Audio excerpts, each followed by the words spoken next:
गीता 18 के श्लोक नंबर 62 में भगवान स्वयं कह रहे हैं कि अर्जुन उस परमेश्वर की शरण में जा जिसकी कृपा से परम शांति व शाश्वत स्थान अर्थात सतलोक को प्राप्त होगा। वो परमेश्वर कौन है, कहाँ है, कैसा है, जानने के लिए कृपया अवश्य सुनिए जगत गुरु तत्वदर्शी संत रामपाल जी महाराज के अमृत वचन।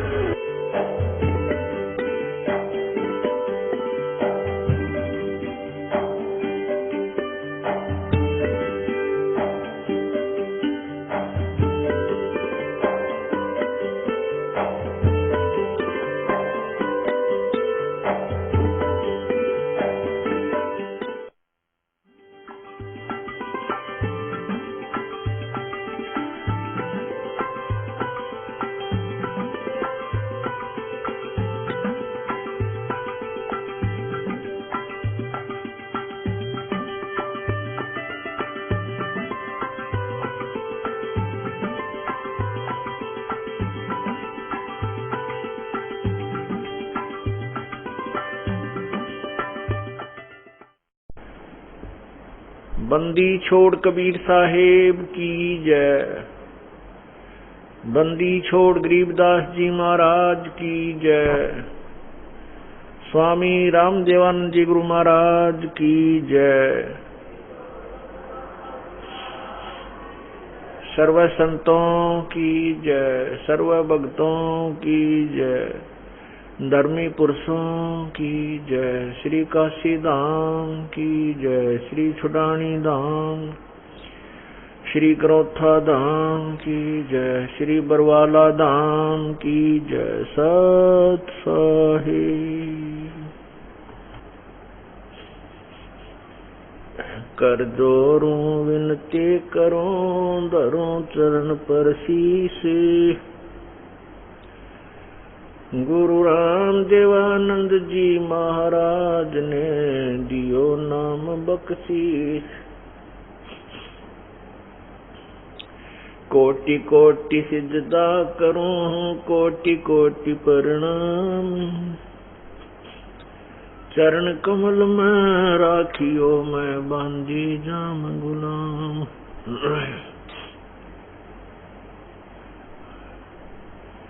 गुरु जी तुम ना भूलियो, लाख लोग मिल जाए, हमसे तुमको बहुत है, तुमसे हमको नहीं।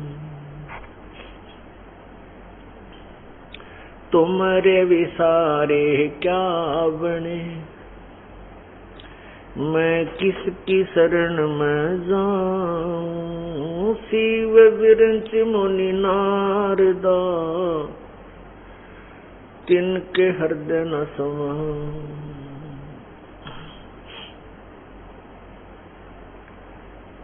अवगुण किए तो बहुत किए,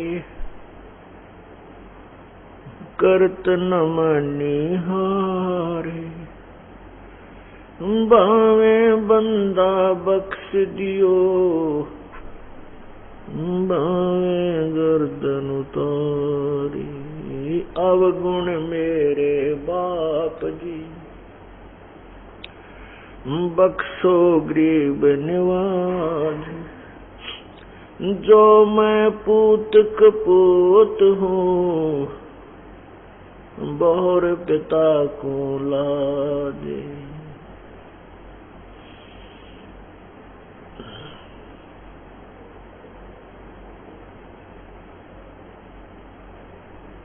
गुरु बड़े गोविंद से, मन में देख विचार। हरि सुमरे सो वार हैं, गुरु सुमरे होए पार।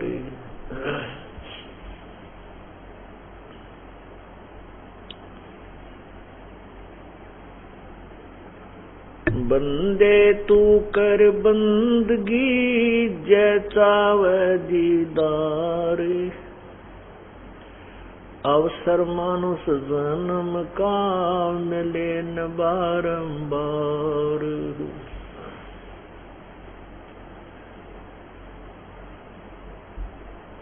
मानुष जन्म पाकर नहीं रटे हरि नाम, जैसे कुआ जल बिना बनवायो किस काम।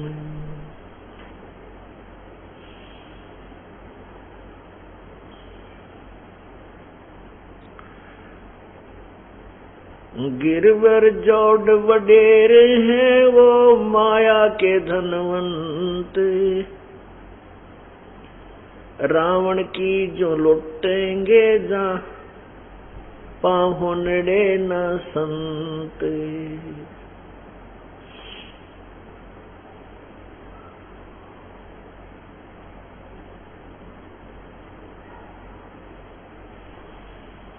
कबीर सब जग निर्धना धनवंता न कोई, धनवंता सो जानियो जिस पे राम नाम धन होवे।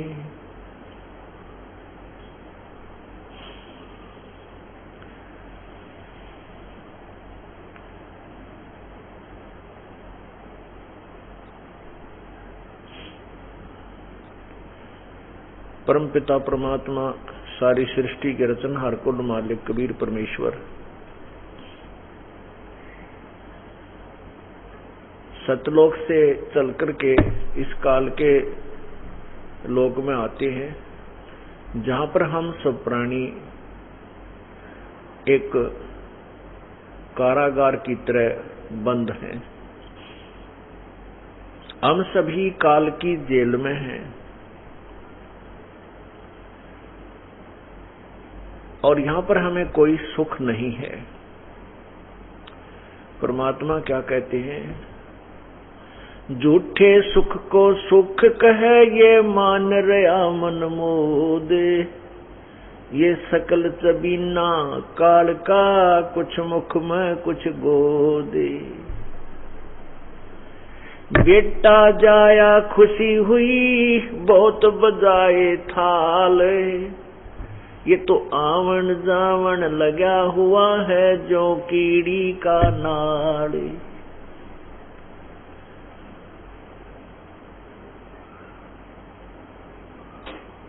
पतझड़ आवत देख कर ये बन रोवे मन माही, जो ऊंची टहनी पात थे अब पीले हो जाही।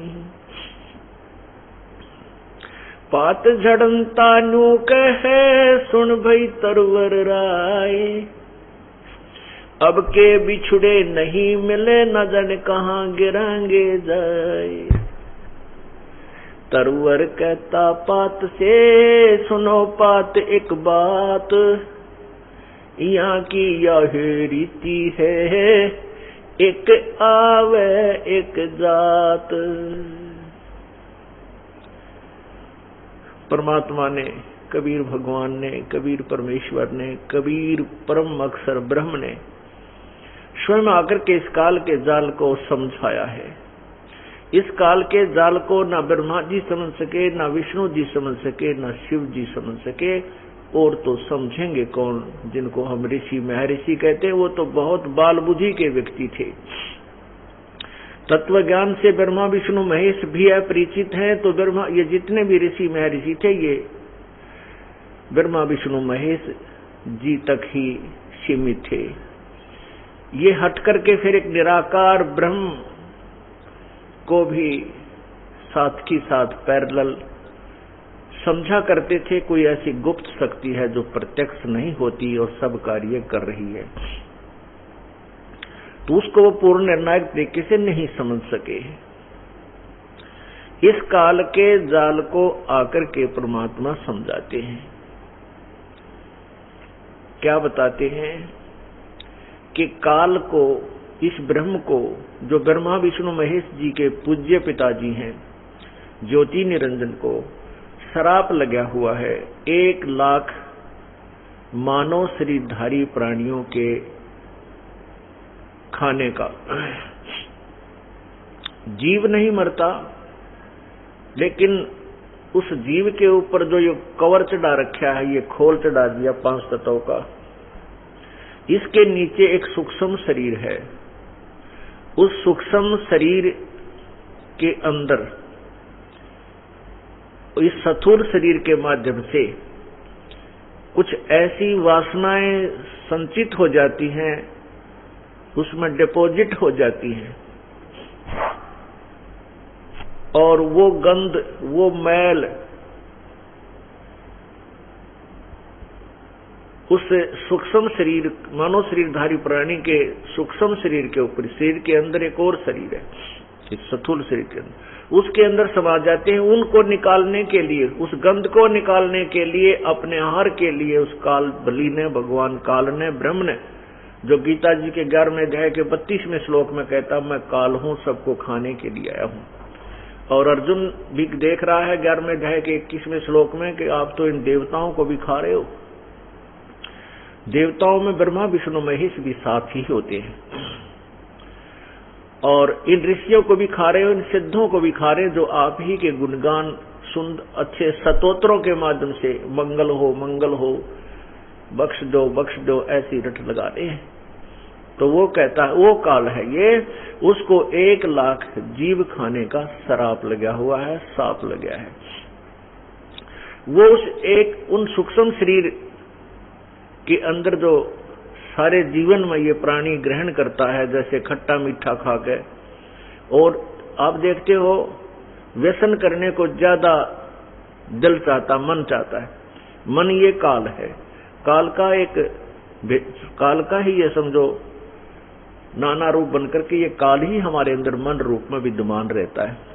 और ये बीड़ी, शराब, मांस, तंबाकू, चरस और ये नाना प्रकार के और कबाड़, मीठे खट्टे पदार्थ बना कर खाना, ये मन की ही खुराक, मन की ही चाह है। और इससे जो हमारे अंदर, शरीर के अंदर, सूक्ष्म शरीर में जो नाना प्रकार की वासनाएं डिपॉजिट होती हैं, उनको तपतशिला, एक बहुत गर्म टुकड़ी है पत्थर की, बहुत अच्छी बनाई हुई है, और वह सबसे प्रज्वलित रहती है, गर्म रहती है, बहुत हॉट होती है। उसके ऊपर 1 लाख प्राणियों को डाल देता है, जो यहां से इस स्थूल शरीर को छोड़कर चले जाते हैं, जिसको हम कहते हैं वो मर गया। और वहां फिर वो उस तपतशिला के ऊपर ऐसे भूनते हैं, ऐसे चटक मटक होते हैं जैसे बुगड़े बुनिया करें, खील भूनते हैं, ऐसे वो प्राणी वहां उछल उछल के गिरते हैं, फिर ऊपर फिर गिरते हैं, फिर उथल पुथल के पूरा गंध निकाल देता है। फिर ये अचेत हो जाते हैं प्राणी उस पीड़ा के कारण।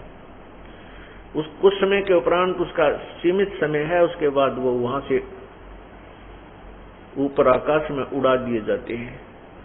रास्ते में ये फिर कुछ होश में आ जाते हैं, और फिर धर्मराज के पास जाकर के अपने भविष्य के बारे में जानकारी प्राप्त करते हैं कि अब मुझे कहाँ जाना है, गधा बनना है, कुत्ता बनना है, सूअर बनना है, या कहीं मनुष्य का शरीर भी अभी शेष रहता है। तो ये कहते हैं इस काल ने एक सुनियोजित जाल बना रखा है। इसको पूर्ण परमात्मा कबीर बंदी छोड़ने आके समझाया है। क्या बताते हैं कि बेटा जाया खुशी हुई, बहुत बजाए थाल, ये तो आवन जावन लगा हुआ है, जो कीड़ी का नाल। चींटियों का आपने देखा होगा, लाइन लग जाती है, उसमें कई हजारों की संख्या में इधर भाग रही हैं, कई हजारों की संख्या में वापस आ रही हैं। परमात्मा अपनी अमृतवाणी के माध्यम से हमें ये समझाते हैं कि यहाँ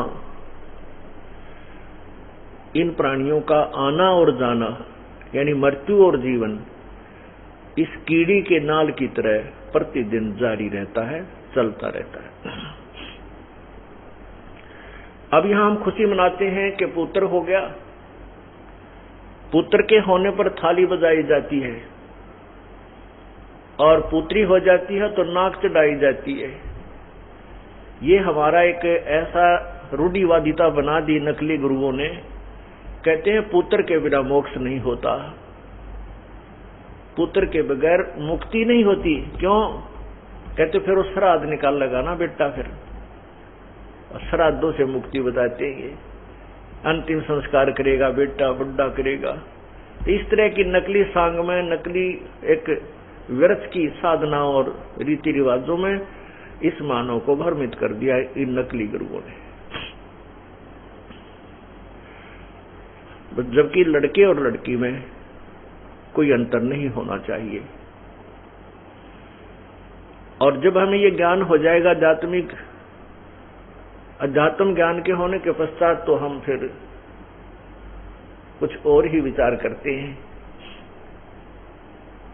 अब क्या बता रहे हैं कि पुत्र उत्पन्न हुआ तो खुशी मनाई,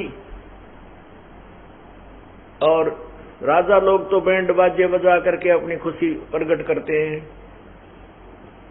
और गरीब आदमी, जनता, साधारण जनता, बेटा उन पे एक थाली लेके और उसको डंडों के साथ टनाटन करती है, खुशी मनाती है बड़ी जोर की। तो परमात्मा ये बताना चाहते हैं, यहाँ क्या की खुशी मना रहे हो? आज पुत्र हुआ, 5 वर्ष का होकर एक्सीडेंट में मृत्यु को प्राप्त हुआ। ओए होए होए। बेटा उत्पन्न हुआ, पिताजी की मृत्यु होगी, किसी की बेटी मर गई, किसी की पत्नी की मृत्यु हो गई, हाहाकार मचा हुआ है।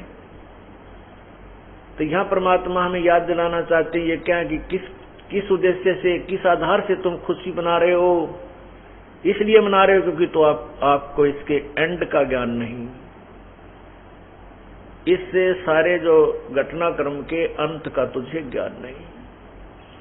मौत बिसारी बावड़े, अचरज किया कोने, तन माटी में मिलेगा जो आटे में नूने।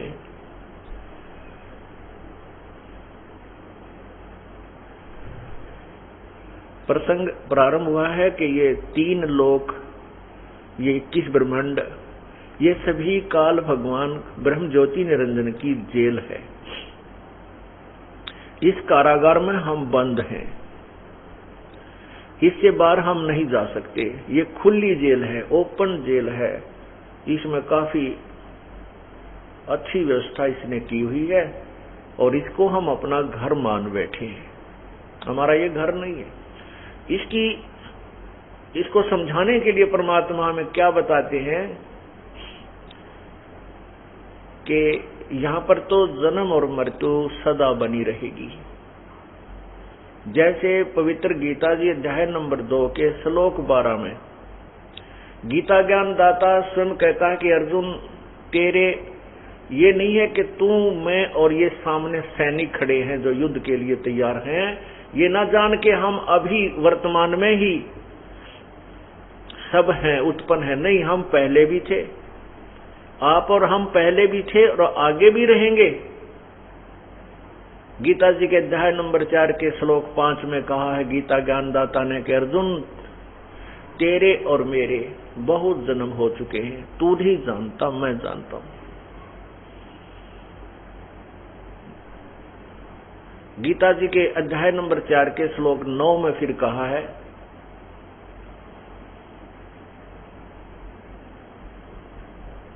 गीता अध्याय नंबर 5-4 के श्लोक 9 में कहा है कि अर्जुन, मेरे जन्म और कर्म अलौकिक है। मेरा जन्म मृत्यु तो होता है, लेकिन तुम्हारी तरह नहीं होता। 10वें अध्याय के दूसरे श्लोक में कहा है कि मेरे जन्म को, मेरी उत्पत्ति को ये देवता लोग और ऋषि लोग नहीं जानते, क्योंकि ये मेरे से उत्पन्न हुए हैं। इससे सिद्ध है कि गीता ज्ञान दाता भी जन्मता और मृत्यु को प्राप्त होता है, मरता है।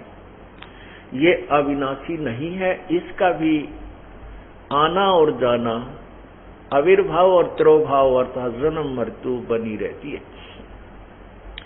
यहाँ का अंतिम जो स्थान है वो ब्रह्मलोक है, जहाँ पर ब्रह्म की साधना करने वाले साधक जाते हैं, ऋषि जन जाते हैं। गीता जी के अध्याय नंबर 8 के श्लोक 16 में स्पष्ट किया है कि ब्रह्मलोक पर्यंत, ब्रह्मलोक तक भी ये सभी लोग नाशवान हैं। इनमें भी गए हुए प्राणियों की जन्म मृत्यु होती है। अपने पुण्यों को समाप्त करके वहां ऊपर के लोकों में ये फिर पुण्य मृत्यु को प्राप्त होकर इस मृतलोक में आते हैं। नाना प्रकार की प्राणियों की योनियों में कष्ट भी उठाते हैं। इसलिए गीता ज्ञानदाता ने कहा कि यदि तुझे पूर्ण मोक्ष चाहिए तो तत्वदर्शी संतों की खोज कर, उसके पश्चात जैसे वो संत बताएं उसी प्रकार अपना भक्ति कर्म करके जन्म मृत्यु से छुटकारा पाइए।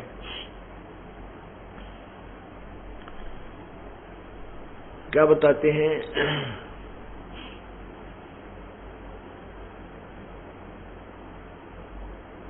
पतझड़ आवत देख कर बन रोव मन माही, जो ऊंची टहनी डा पात थे इब पीले हो जाही। जैसे बसंत ऋतु प्रारंभ होते ही पिछले वर्ष के जो पत्ते लगे हुए थे वो पीले होकर के टूट टूट कर गिर रहे होते हैं, और उनके साथ ही तुरंत बहुत अच्छी कोपल फूट रही होती हैं।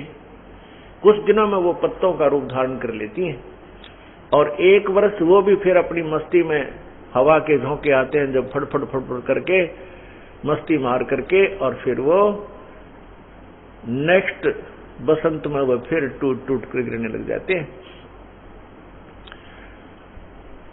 और तुरंत ही नए पत्ते फिर आ जाते हैं।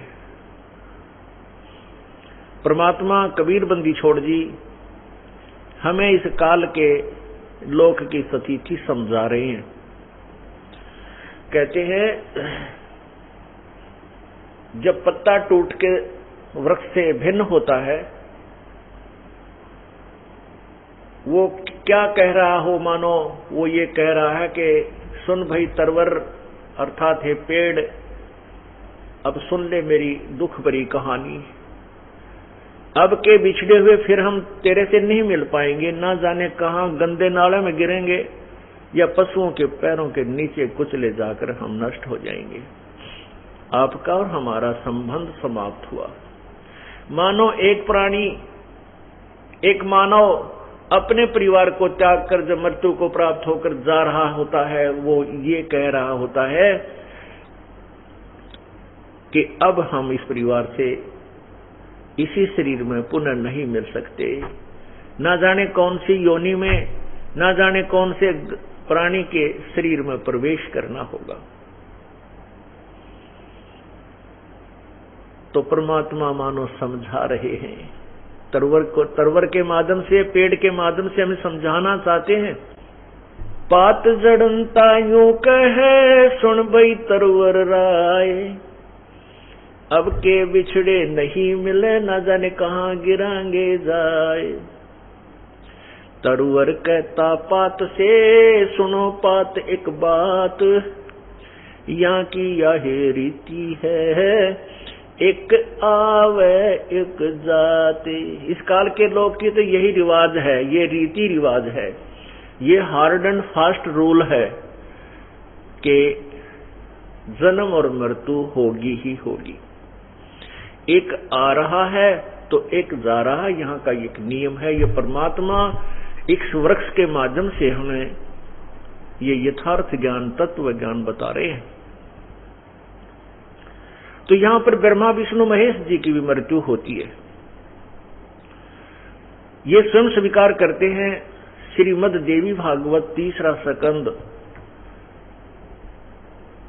जिसमें विष्णु जी कहते हैं कि हे माता तुम शुद्ध स्वरूपा हो, यह संसार आप ही से उद्भासित हो रहा है। मैं ब्रह्मा और शिव हम नाशवान हैं, हम नित्य नहीं हैं, हम सदा रहने वाले नहीं हैं। हमारा तो आविर्भाव अर्थात जन्म, तिरोभाव, मीन मृत्यु होती रहती है। इसे सिद्ध हुआ कि ब्रह्मा विष्णु महेश भी अविनाशी नहीं है, इनका भी आना और जाना कीड़ी के नाल की तरह बना हुआ है। पुण्यात्माओं देखिएगा कि एक ब्रह्मा जी की आयु कितनी है। ब्रह्मा जी का एक दिन कितना है, 1008 चतुर्युग का, इतनी ही रात्रि। इसको लमसम हम 1000 चतुर्युग लेकर चलते हैं। 1000 चतुर्युग का ब्रह्मा जी का दिन, इतनी ही रात्रि, इस प्रकार 2000 चतुर्युग का दिन और रात हुआ। 30 दिन रात का महीना हो गया और 12 महीनों का एक वर्ष हुआ। ब्रह्मा जी की 100 वर्ष की आयु है। ओहो तुरे की बताओ, 1008 चतुर्युग, एक चतुर्युग में सतयुग, त्रेता, द्वापर और कलयुग, इनकी 43,20,000 वर्ष इनका समय है, पीरियड है, एज है एक चतुर्युग की। और फिर 1008 चतुर्युग का दिन, फिर इतनी रात है, और फिर 30 दिन का रात का महीना। अब गिनती भूल जाए इंसान, इतने वर्ष हो जाएंगे। अब फिर क्या बताते हैं कि फिर देखो विष्णु जी की मृत्यु आयु कितनी है, 7 ब्रह्मा की आयु समाप्त हो जाएगी, मृत्यु को प्राप्त हो जाएंगे, यानी उनसे 7 गुना। और विष्णु जी से 7 गुना शिव जी की, शंकर भगवान की, जो काल भगवान का तृतीय पुत्र है, तीसरे नंबर का जो तमोगुण है, तमोगुण प्रद जिसको कहते हैं, सतयुग विष्णु जी, सतगुण विष्णु जी, रजगुण ब्रह्मा जी और तमगुण शिव जी, ये 3 पुत्र हैं ज्योति निरंजन काल के। तो क्या बताते हैं कि विष्णु जी से 7 गुना शिव जी की आयु, और फिर भी मृत्यु। एती उम्र बुलंद मरेगा अंतरे, कोई सतगुरु लगे न कान न भेंटे वो संतरे। इतनी लंबी उम्र भी तेरी हो जाएगी तो भी अंत में मृत्यु होगी ही होगी, मृत्यु को प्राप्त होगा। इसका कारण क्या है कि इतनी लंबी आयु होकर भी क्यों मर रहे हो? क्योंकि तुमको कोई सतगुरु नहीं मिले। सतगुरु मिले तो इच्छा मेटे, पल पद मिल पदे समाना, चल हंसा उस लोक पठाऊं जो आदि अमर अस्थाना। 4 मुक्ति जा चंपी करती माया होरी दासी, दास गरीब अभय पद पर से वो मिले राम अविनाशी। ब्रह्मा विष्णु में इसकी मृत्यु और इनके पिता काल ब्रह्म की मृत्यु। सुन कहता है कि मेरे भी जन्म मृत्यु होती है, लेकिन मेरे और जन्म अलौकिक हैं। वो अलौकिक कैसे हैं, वो एक अलग कहानी है, लंबा विस्तृत ज्ञान वो अलग से बनता है, इसका बहुत गहन विषय है ये। वो क्या होता है कि 70,000 जब शिव मर जाते हैं, 70,000 शिव, ये काल का पुत्र जो सबसे लंबी आयु युक्त है, तब एक ब्रह्मांड का विनाश हो जाता है। इसमें केवल बाहरली बाउंड्री रह जाती है, इसमें और कुछ शेष नहीं रहता, ना पृथ्वी रहती, ना यहाँ चांद सितारे रहते। और फिर ये क्या करता है, ये काल भी जो अपना शरीर, इसको ये स्वयं अपना शरीर धारण करता है, इस शरीर को छोड़ देता है। ये फिर इस सभी प्राणियों को दूसरे ब्रह्मांड में ले जाता है। 21 ब्रह्मांड है इसके। तो वो जो एक काल की मृत्यु हुई, 70,000 शिव मर जाने के उपरांत जो काल की एक मृत्यु हुई, काल मर्या, तो वो एक युग है परब्रह्म का, अक्षर पुरुष का। ये क्षर पुरुष है काल, अक्षर पुरुष का एक युग हुआ। अब विचार कीजिए, अब परब्रह्म की मृत्यु समझाते हैं आपको। अब एक युग हो गया, जब 70,000 शिव मर गए तो काल मर गया। काल की एक बार एक ब्रह्मांड का नाश होता है और काल की मृत्यु होती है, तो एक युग हुआ परब्रह्म का। ऐसे ऐसे 1000 युग की परब्रह्म का दिन है, इतनी ही रात्रि है। और ऐसे ही फिर 1000 युग का दिन, 1000 युग की रात। नोट चतुर्युग, ये ध्यान रखना। इसमें चतुर्युग नहीं है, इसमें केवल युग है। जो गीता जी के अध्याय नंबर 8 के 17 में लिखा है कि जो ब्रह्मण यानी परब्रह्म का एक दिन 1000 युग का है, इतनी ही रात्रि होती है। उसी रात्रि के समय ये सब ब्रह्म के 21 ब्रह्मांडों का सभी प्राणी नष्ट हो जाते हैं और इनको फिर परब्रह्म के लोक में रख दिया जाता है।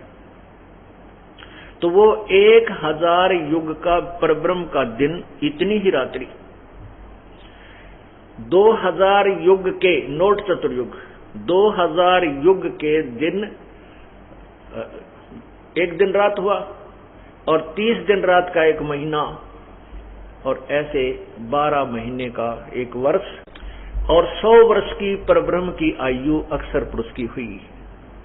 पुण्यात्मा, आप बहुत विचारवान हो। आज बेटे और बेटियां एजुकेटेड हैं, माइंडेड हैं। ये जो एजुकेशन आपको मिल रही है, ये आपके काम आने की है। और जो अक्षर ज्ञान आपने ग्रहण किया, वो भी अच्छी बात है, क्योंकि वो अब इस तत्व ज्ञान के समझने में सहयोग देगा आपको। और ये आपको तत्व ज्ञान जो है, ये समझना बहुत आसान भी हो जाएगा, क्योंकि गुरु के बिना ज्ञान समझ में नहीं आता। टीचर की इसलिए आवश्यकता होती है कि वो सब सदग्रंथों को पढ़कर अध्ययन करके फिर विद्यार्थियों को बहुत ही सिंपल वे से, बहुत ही साधारण तरीके से समझाता है, जिससे वो शीघ्र ग्रहण कर लेते हैं। इसलिए बताया कि गुरु बिन काहू न पाया ज्ञाना, जो थोथा वो छड़े किसाना। 8वें अध्याय, गीता जी के 8वें अध्याय के 70वें श्लोक में कहा है कि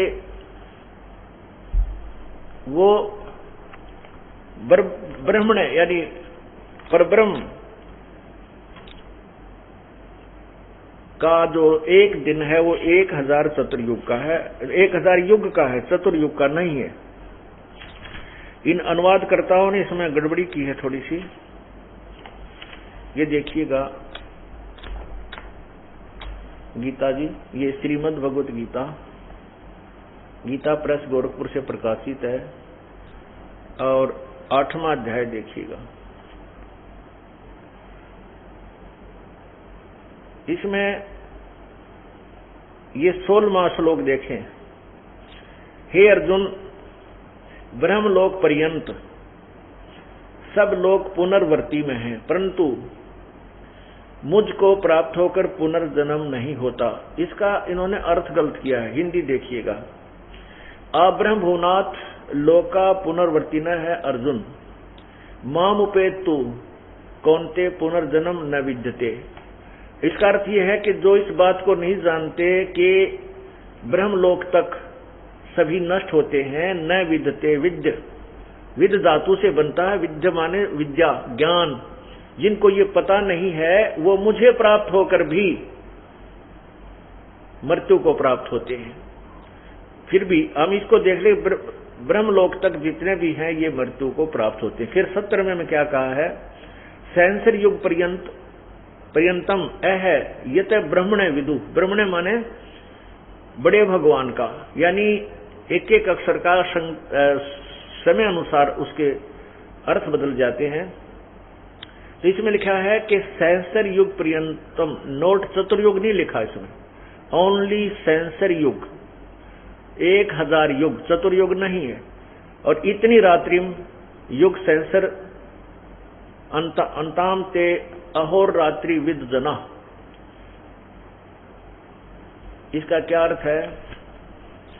इन्होंने क्या किया है? ब्रह्मण का अर्थ, ब्रह्मणे का अर्थ ब्रह्मा कर दिया। नहीं, ये लिखना परब्रह्म का जो एक दिन है उसको 1000 युग, नोट चतुर्युग, सेंसर युग पर्यंतम, केवल 1000 युग लिखा है संस्कृत में, और रात्रि भी 1000 युग अवधि वाला, और रात्रि को भी 1000 युग, नोट चतुर्युग अवधि वाला जो पुरुष तत्व से जानता है वे योगी जन काल के तत्व को जानते हैं। जो इस ज्ञान को बता देगा कि उस परब्रह्म की कैसी 1000 युग की रात्रि है, वो कैसे होती है, तो वो काल के को तत्व से जानता है, अर्थात वो तत्वदर्शी संत है। ये एक प्रमाण और मिल गया।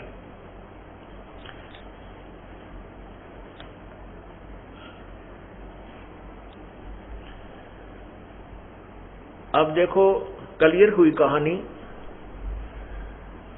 ये कंसेप्ट तो क्लियर हो गया कि ब्रह्मा और विष्णु महेश ये विनाशवान है, इनकी जन्म मृत्यु होती है, और इनके पूज्य पिताजी ब्रह्म अर्थात ज्योति निरंजन ये भी जन्म मृत्यु के अंदर है, इसकी भी मृत्यु होती है।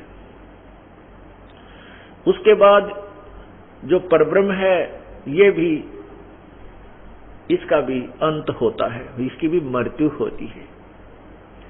लेकिन वो पूर्ण परमात्मा, ओह, वो सभी प्राणियों के नष्ट होने पर भी कभी नष्ट नहीं होता, उसकी कभी मृत्यु नहीं होती, इसका भी ज्ञान अपनी पवित्र गीता जी दे रही है। अब आपने 8वें अध्याय का 17वां श्लोक सुना, 18, 19, 20, 21, 22, इसमें ये कति क्लियर हो जाएगा इन तीनों परमात्माओं की स्थिति। अब देखिए 8वें अध्याय का 18वां श्लोक, गीता जी अध्याय नंबर 8, और यहां देखिएगा श्लोक 18, 17 आपने पढ़ लिया। संपूर्ण चराचर भूतगण ब्रह्मा के दिन के प्रवेश काल में, ये ब्रह्मा नहीं, ये वो परब्रह्म प्रवेश काल में अव्यक्त से अर्थात परब्रह्म के सूक्ष्म शरीर से उत्पन्न होते। अव्यक्तात माने वो अव्यक्त जो दिखाई नहीं देता उत्पन्न होते हैं, और ये ब्रह्मा नहीं, ये परब्रह्म अक्षर पुरुष की रात्रि के प्रवेश काल में उस अव्यक्त नामक परब्रह्म के सूक्ष्म शरीर में ही लीन हो जाते हैं। आगे देखिए अब क्या बताया है, वे और वही यह भूत समुदाय यानी प्राणी उत्पन्न होकर प्रकृति के वश हुआ, रात्रि के प्रवेश काल में लीन होता है, दिन के प्रवेश काल में उत्पन्न होता है, अर्थात ऐसे जन्म मृत्यु का क्रम चलता है। अब 20 में देखो क्लियर कर दिया। परंतु उस अव्यक्त यानी परब्रह्म से भी उस अव्यक्त से भी अति परे जो दूसरा विलक्षण जो सनातन अव्यक्त भाव है वह परम जीव पुरुष, ओह, सब भूतों के नष्ट होने पर भी नष्ट नहीं होता।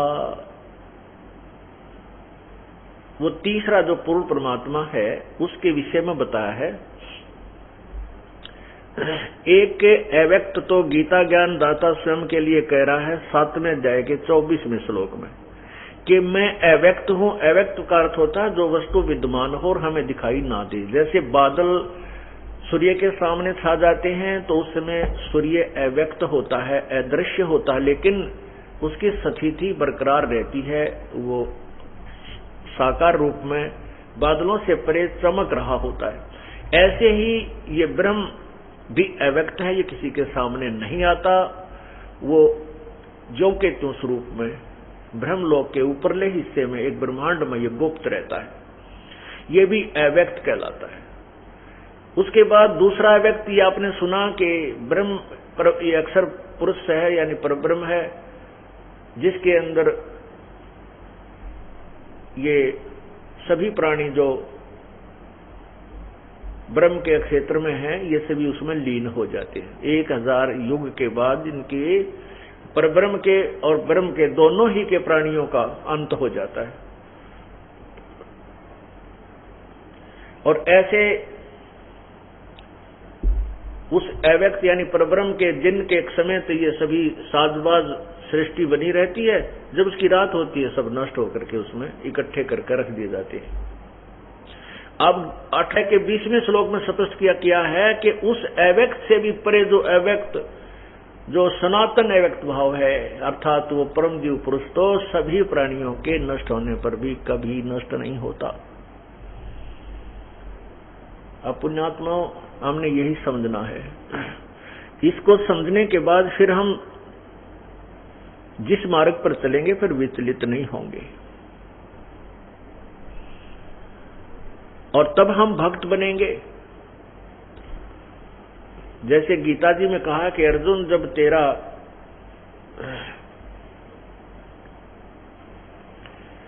नाना प्रकार के भ्रमित करने वाले विचारों से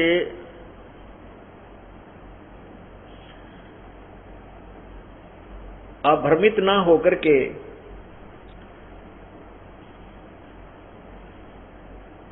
और एक तत्व ज्ञान पर आधारित हो जाओगे, तब तो तू योगी बनेगा, तब तो तू भक्त बनेगा।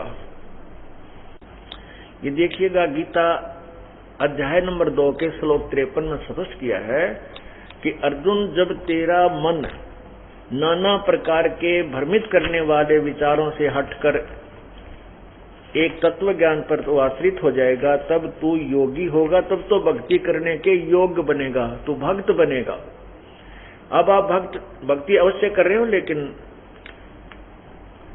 यथार्थ ज्ञान ना होने से, साधना शास्त्रानुकूल ना होने से आप भक्त नहीं हो, भक्ति करते हुए भी भक्त नहीं हो।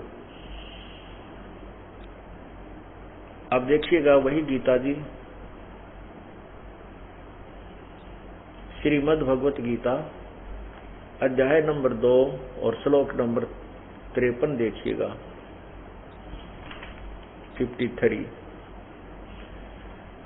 इसमें क्या है कि भांति भांति के वचनों को सुनने से विचलित हुई तेरी बुद्धि जब परमात्मा में अचल स्थिर ठहर जाएगी, तब योग को प्राप्त हो जाएगा, अर्थात तेरा परमात्मा से नित्य संयोग हो जाएगा। योगम यानी, अब इन्होंने ना अपने हिसाब से इसका अनुवाद किया है, योगम अवाप्यसी, यानी भक्ति को प्राप्त होगा जब तेरी भक्ति में रुचि बनेगी, तब तू भक्त बनेगा, योगी बनेगा। और कल आपने विष्णु पुराण में पढ़ा अध्याय 15 तृतीय अंश,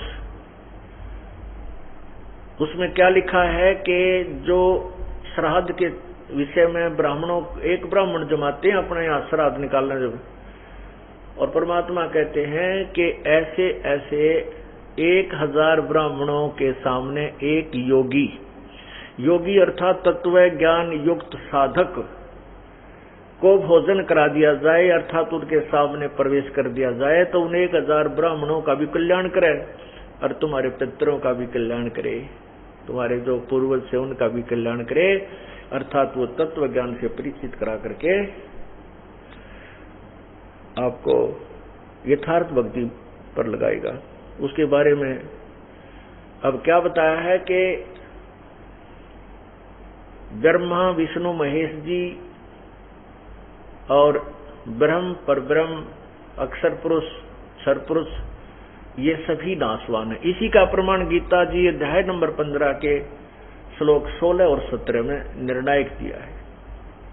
16 में कहा कि इस संसार में 2 पुरुष हैं, 2 भगवान हैं, जिसको आप आम जानते हैं, एक ब्रह्म एक परब्रह्म, एक क्षर पुरुष एक अक्षर पुरुष। इन दोनों के लोकों में प्राणी भी, जितने प्राणी हैं और ये भगवान भी, ये नाशवान है। आत्मा अमर है, ये नहीं मरती, ये तो किसी की भी नहीं मरती, गधे की भी नहीं मरती, सूअर की भी नहीं मरती। फिर बताया कि वास्तव में उत्तम पुरुष, पुरुषोत्तम, जिसको पुरुषोत्तम कहना चाहिए, सर्वश्रेष्ठ प्रभु जिसको हम कहें, वो तो इन दोनों से भी अन्य है, वो परमात्मा इति उदाहरते, उसको भगवान कहते हैं। और वही तीनों लोकों में प्रवेश करके सबका धारण पोषण करता है, वो स अवय ईश्वर है, वह अविनाशी परमात्मा है, वास्तव में वो अविनाशी है।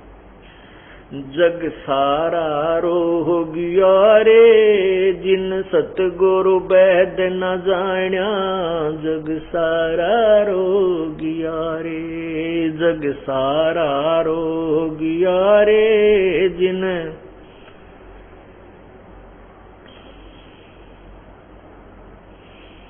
भाई जन्म मरण का रोग लगा है, तृष्णा बडरी खांसी रे।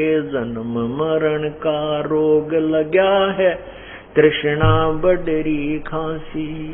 आवागवन की डोर गले में पड़ी काल की फांसी। जग सारा रोग यारे, जिन सतगुरु वैद न जान्या। जग सारा रोग यारे, जिन सतगुरु वैद न जान्या। जग भाई देखा देखी गुरु शिष बन गे, किया न तत्व विचारा रे। देखा देखी गुरु शिष बन गे, किया न तत्व विचारा।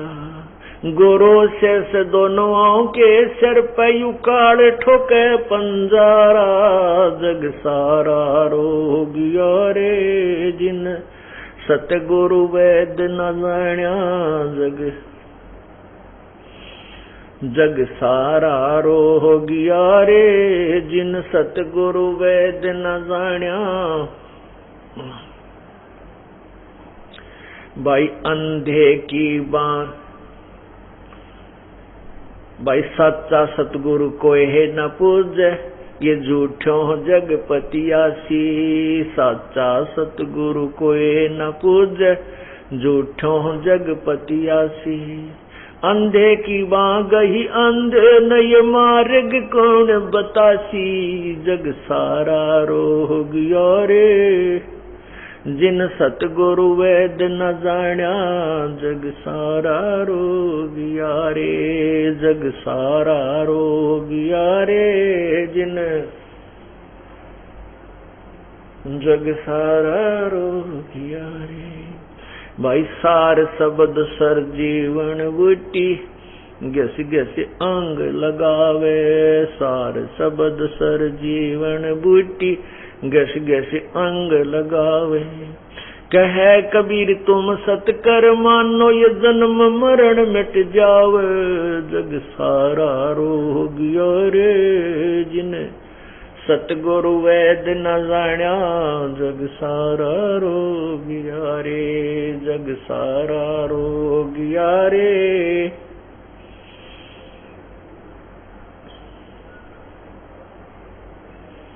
भाई सार शब्द सर जीवन बूटी, गस गस अंग लगावे। सार शब्द सर जीवन बूटी, गस गस अंग लगावे। कहे कबीर तुम सतकर मानो, ये जन्म मरण मिट जावे। जग सारा रोग यारे, जिन सतगुरु वैद न जान्या। जग सारा रोग यारे, जग सारा रोग यारे, जिन सतगुरु वैद न जान्या। जग सारा रोग यारे। अब इसमें निर्णायक ज्ञान दिया प्रभु ने कि जन्म मृत्यु का रोग लगा, और ये तृष्णा बडरी खांसी।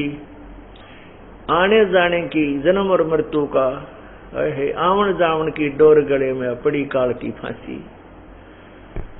काल ने हमारे फांसी डाल रखी है, हम इस कैद में फिट कर रखे हैं, बंद कर रखे हैं, और ये कर्मों के बंधन में हमें बांध रखा है, कर्मों की बेड़ी लगा रखी है। और इस कर्म के आधार से हमारा एक सृष्टि कर्म चक्र ने निर्धारित कर दिया है, अपना एक संविधान बना रखा है।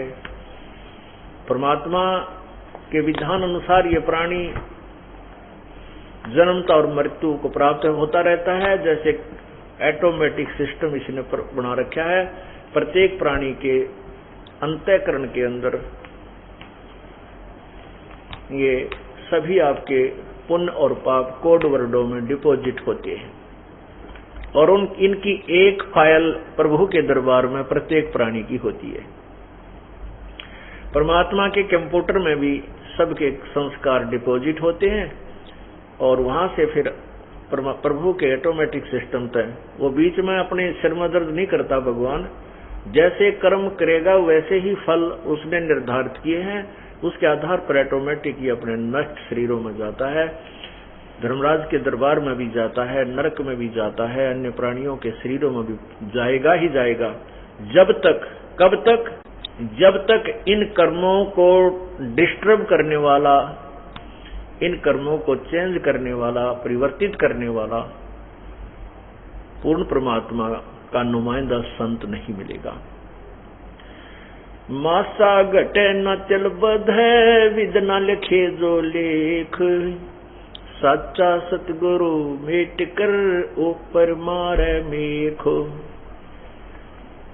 अब तो इस प्रकार ये अपने कर्म और संस्कार को प्राणी भोगता रहता है। जब परमात्मा आते हैं, परमात्मा आते हैं या फिर अपने दास को फिर भेजते हैं अपनी कुछ आंशिक शक्ति दे करके, उसमें इन संस्कारों को चेंज किया जाता है, बदला जाता है, उसकी विधि बताई जाती है, फिर आपको वो तरीका बताया जाता है कि आप इन संस्कारों को ऐसे कीजिए, ये ऐसी साधना कीजिए, जिससे फिर आपके अंतःकरण में जो डिफेक्टिव कर्म थे वह सारे समाप्त होने लग जाएंगे और ये गुड कर्म ये आपके हृदय में जमा होने लग जाएंगे। फिर इसके आधार से आगे हमें सब क्रिया होगी, हमारे शुभ ज्यादा हो जाएंगे, हमारी भक्ति अधिक हो जाएगी तो हम सतलोक चले जाएंगे। ऑटोमेटिक सिस्टम है, वहां तभी जाएंगे जब हम ऋण मुक्त हो जाएंगे, हमारे पुण्य अधिक बढ़ जाएंगे और पाप क्षीण हो जाएंगे, समाप्त हो जाएंगे, नष्ट हो जाएंगे। कुछ ऐसे कर्म होते हैं जिनके प्रतिफल में हमने अपनी भक्ति ही देनी होती है, उसका और कोई तरीका नहीं होता नष्ट करने का। तो वो भक्ति हम अपने जो सतनाम में प्रथम मंत्र है वो ब्रह्म को दे देंगे, ये हमारे को यहाँ से जाने देगा। हम ब्रह्म लोक में नहीं जाएंगे, हम ब्रह्म की साधना करके ओम नाम के जाप के आधार पर और यज्ञ करके हम ब्रह्म लोक में चले जाते थे, जो यहाँ का एक ब्रह्मांड का सुप्रीम होटल है, सबसे बड़ा रेस्टोरेंट है, जहां पर सारी बकवाद अन्य लोगों से अधिक है। जैसे कहीं बताऊं 5 स्टार होटल है, उसमें सारी बकवादे हैं, ज्यादा महंगा है, एक रात में 10,000 रुपये खर्च हो जाते हैं, एक दिन रुक जाता है। तो वहां तो वह जाएंगे जिनके पास धन गणा होगा, जिसने 2 रुपया की दाल की रोटी खानी है वो 5 स्टार में कैसे जा सकता है, उसके पास दौड़ तक को नहीं जाने का। तो फिर वो 5 स्टार वाला भी व्यर्थ है, क्योंकि उसकी पूंजी, उसकी जेब वहां समाप्त होती है और वो अपने धन से ही वहां लाभ ले सकता है। ऐसे ही 21 ब्रह्मांड के अंदर प्रत्येक प्राणी अपने ही पुण्यों का प्रतिफल, चाहे वह स्वर्ग में जाए चाहे महास्वर्ग में जाए, वहां प्राप्त करता है और अपने पुण्यों के क्षीण होने के उपरांत फिर तुरंत ही इस मृतलोक में आकर के वही फिर प्रोसीजर शुरू हो जाता है जन्म और मृत्यु का। इसलिए गीता जी के अध्याय नंबर 8 श्लोक 16 में कहा है कि ब्रह्मलोक तक भी ये सभी पुनर्वर्ती में है, अर्थात वहां भी जाने वाले वापस आते हैं लौटकर। केवल एक स्थान है सतलोक, 15वें अध्याय के गीता जी के 15वें अध्याय के श्लोक 4 में कहा कि जब तत्वदर्शी संत मिल जाए, उस तत्व ज्ञान की प्राप्ति के पश्चात तत्व ज्ञान की प्राप्ति के पश्चात और उस संत के द्वारा बताए ज्ञान के आधार से उस पूर्ण परमात्मा के उस परम पद की खोज करनी चाहिए, जहां पर जाने के बाद साधक लौटकर पुनः संसार में नहीं आते।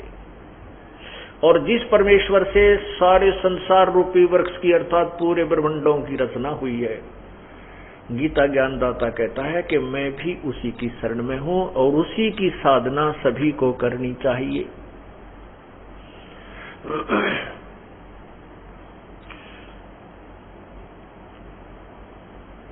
अब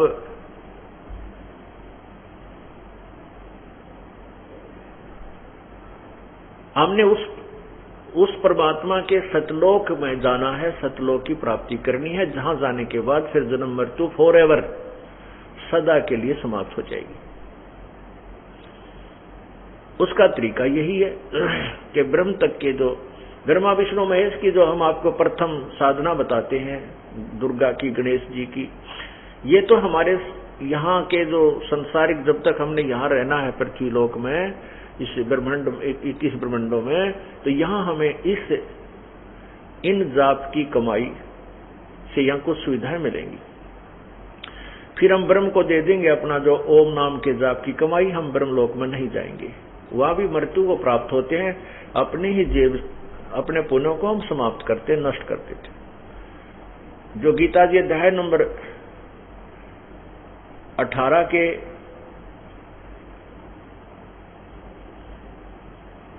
श्लोक नंबर 62 में कहा है कि हे अर्जुन, तू सर्वभाव से उस परमेश्वर की शरण में जा जिसकी कृपा से तू परम शांति और सतलोक को प्राप्त होगा, शाश्वत स्थान को प्राप्त होगा।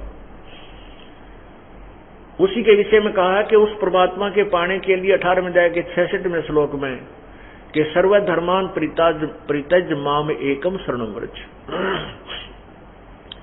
अहम तवा सर्व पापेभ्यः मोक्षामि मा शुच, कि मेरे लेवल के ब्रह्म तक की जो साधना मुझे छोड़ दे, मेरे में छोड़ दे, फिर तू उसे एक सर्वशक्तिमान अद्वितीय भगवान की शरण में जाइए, फिर मैं तुझे सब पापों से मोक्ष कर दूंगा। अर्थात हम अपने ओम नाम की कमाई को और इस यज्ञाधि की कमाई को ब्रह्मलोक में नष्ट करते रहे। अब हम सियाने हो जाएंगे, हम उन रेस्टोरेंटों में बकवाद करने नहीं जाएंगे, हम इस धन को अपनी पूंजी में लगाएंगे और जिसका लेना देना है वो बराबर करेंगे, और जिस कारण से हम इस काल के चुंगल से, कैद से, कारागार से छूट जाएंगे। अब आपने सुना है कि जग सारा रोगिया रे, जिन सतगुरु वैद न जान्या जग सारा रोगिया रे। भाई जन्म मृत्यु का रोग लगा या तृष्णा बडरी खासी, और आने जाने की डोर गले में या पड़ी काल की फांसी। फिर बताया है कि सच्चा सतगुरु कोई ना पूजे, इन झूठों जगपतियासी। ओए होए, परमात्मा स्वयं आए थे, चारों युगों में आए हैं प्रभु पूर्ण परमात्मा, लेकिन इन नकली ऋषियों, महर्षियों और अज्ञानी लोगों ने हमारे को परमात्मा नहीं पहचानने दिया। अपनी दंत कथा बनाकर प्रभु की कुछ और ही छुरी बना दी। परमात्मा निराकार है, वो दिखाई नहीं देता, वो इन द मैन फॉर्म नहीं आता, वो मनुष्य शरीर में कभी नहीं आता। देखो, सदग्रंथों में ये भी लिखा है कि जो यहाँ का भगवान है, ये काल प्रभु ने कसम खाई है कि मैं अपने यथार्थ रूप में, काल रूप में किसी को दर्शन नहीं दूंगा। तो ये क्या करता है कि अपने पुत्रों के रूप में, कभी ब्रह्मा के रूप में, कभी विष्णु के रूप में, कभी शिव के रूप में प्रकट हो जाता है। जो ऋषि महर्षि ब्रह्म की साधना करते थे, वेदों अनुसार साधना करते थे, उनके अनुष्ठान पूरे होने पर भी ये आकाश में विष्णु रूप में दिखाई दे जाता था। किसी को जो शिव रूप में दिखाई दे जाता तो वो शिव का पुजारी बन जाता था, कोई विष्णु का पुजारी बन जाता, जो वेदों के साधक भी, क्योंकि वो वेदों को समझ नहीं सके।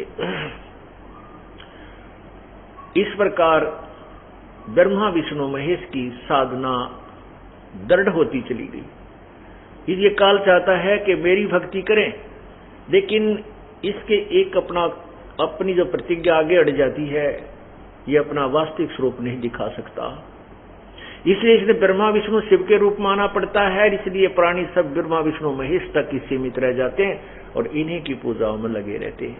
फिर ये भी कहता है कि ये बुद्धू इन तीनों गुणों की भक्ति के द्वारा जिनका ज्ञान हरा जा चुका है, ये राक्षस स्वभाव को धारण किए हुए मनुष्यों में नीच दुष्कर्म करने वाले मुझे भी ना भजते। ये फिर बाद में ये भी पछताता है, ये भी चिल्लाता है कि ये मेरी भक्ति भी ना करते, ये ब्रह्मा विष्णु महेश तक ही सीमित हो गए हैं। 7वें अध्याय के 12 से लेकर 15 श्लोक में स्पष्ट किया है। और अपने विषय में गीता ज्ञान दाता 7वें अध्याय के 16 से लेकर 18 तक इन 3 श्लोकों में स्पष्ट करता है कि मेरी भक्ति भी 4 प्रकार के करते हैं। ब्रह्म साधना, एक तो अर्थार्थी माने जो धन कमाने के लिए जो अनुष्ठान करते हैं प्रभु से, वो वेदों के मंत्रों से ही करते हैं, वो अन्य किसी और किताब बुक को सहयोग नहीं लेते। जैसे जय गणेश देवा इस तरह की जो आरतियां बना रखी हैं, ये नहीं वो प्रयोग करते, वो केवल वेदों के ही मंत्रों से अनुष्ठान करते हैं। जैसे उसी के आधार पर इन संतों ने, ऋषियों ने गायत्री मंत्र बना रखा है, ओम भूर्भुवः स्वः तत्सवितुर्वरेण्यं भर्गो देवस्य धीमहि धियो यो न प्रचोदयात्।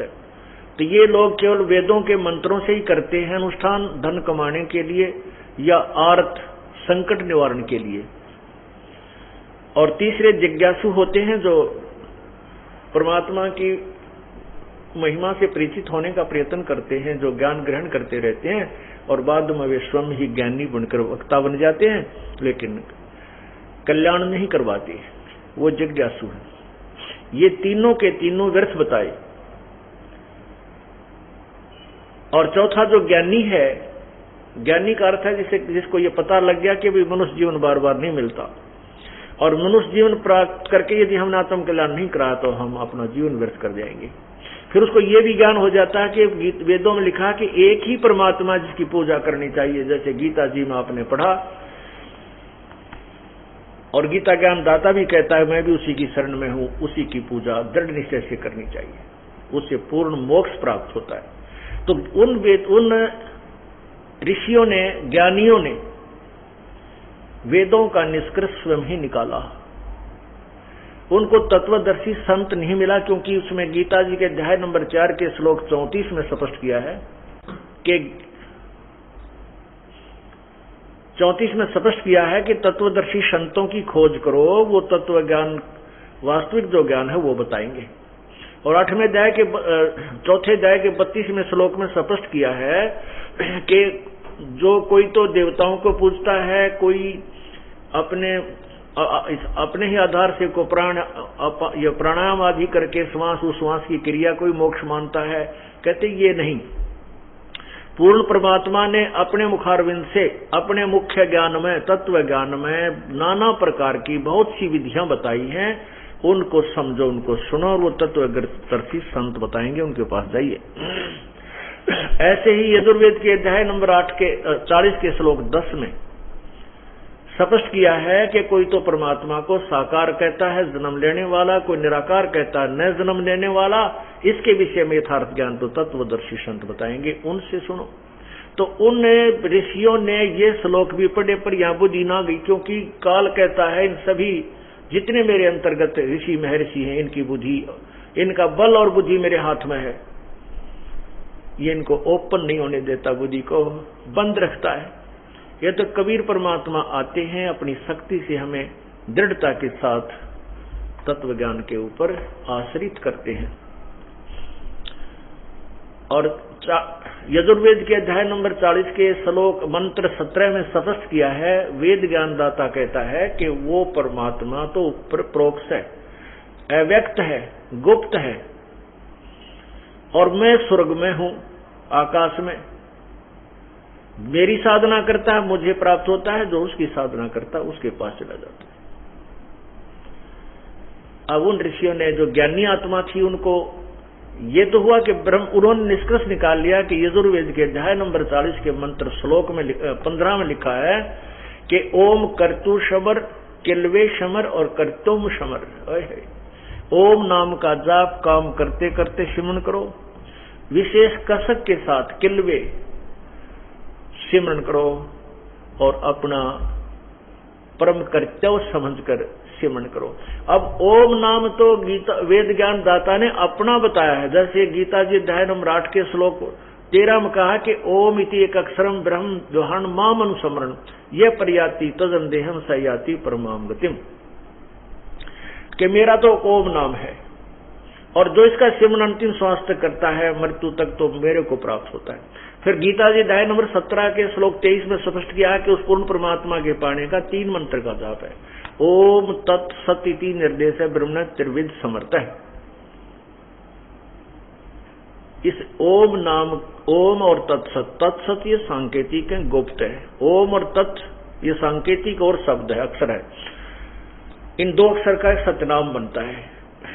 और फिर तीसरा जो सत्य है, सत शब्द है, उसको सार शब्द सार शब्द कहते हैं, वो सार नाम अलग से दिया जाएगा, वो तीसरा है।